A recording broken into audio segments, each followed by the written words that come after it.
How's it going? Welcome back to the Daily Grind. We have got a couple little rooms of vinyl plank we're doing today. So let's turn around and check it out. All right, we already got one room tore up and the seams are edged. Now I'm going to run over it with my big one just to get all the mess up to make sure that there's no crackling, popping, unevenness or anything like that. You can see that board right there. That was huge.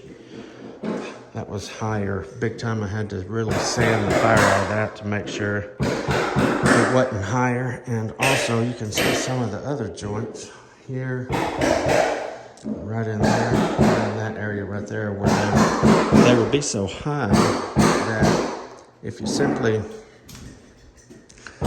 edge it down to where it starts leveling on both sides of the seam, then you'll simply move the hump from right here to over here. So once you get this down flush, then you have to sand over here to taper out right here. So that's why it's so wide on certain sides of the seams. Let's go see what Luke's got going on. Alrighty. Looky here, he's in here. Hang tight one second. Pulling up tack strip, and he's got all this cleaned up while I was edging my seams over there. So taking up some Berber and some old 8-pound pad. And it is dirty. Doity, doity, doity. Let's get to it. Because I cope on my cuts, I take and measure from the base to a piece of trim, to a piece of corner rail, and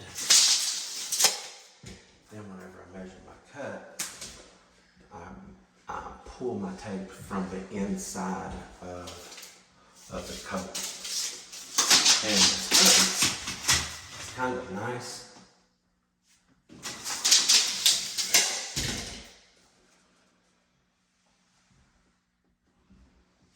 Because all my left side cuts are always straight off. The coat is always on the right, straight off cut on the left.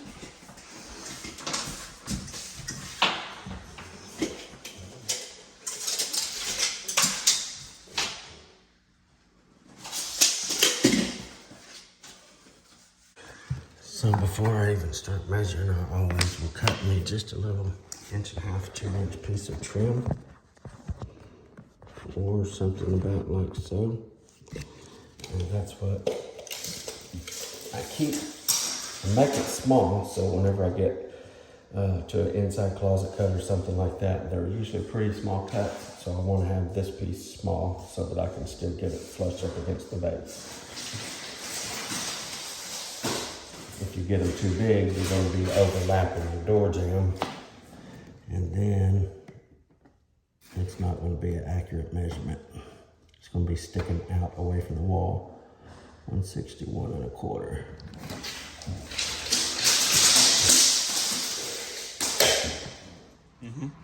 To get my coat cut, this one here is going to be a coat on the right.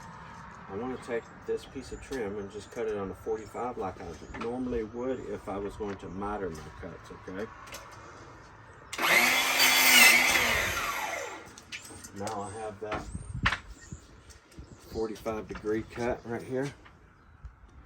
So what I want to do, I'm going to take my little carving tool, and I'm going to just buzz off all this material right around the outline of that white right there, okay? I'm going to take all this off.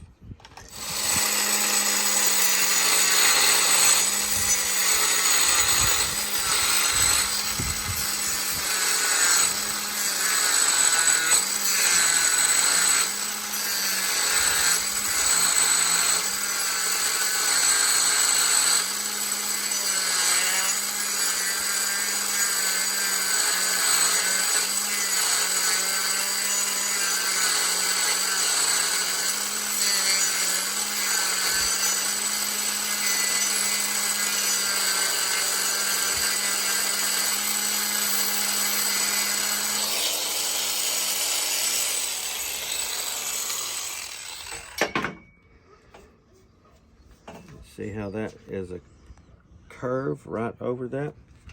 Now when we join our next piece, so to pull my measurement, I'm going to measure from the inside right here versus the point, because if you notice inside, whenever I was measuring, I would pull from a piece of trim. So this is going to butt directly up to the trim. So that inside cut is what I'm going to measure to, 4 3/8. All right, what's this?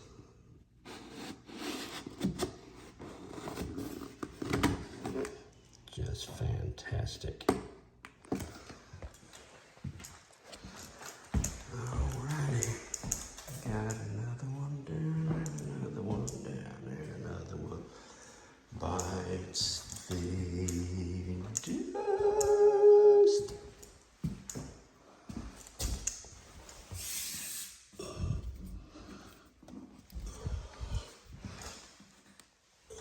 Okay, alright.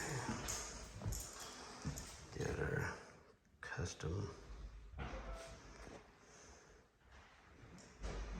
Get our custom moldings. Both doorways. And we'll get off to the next one.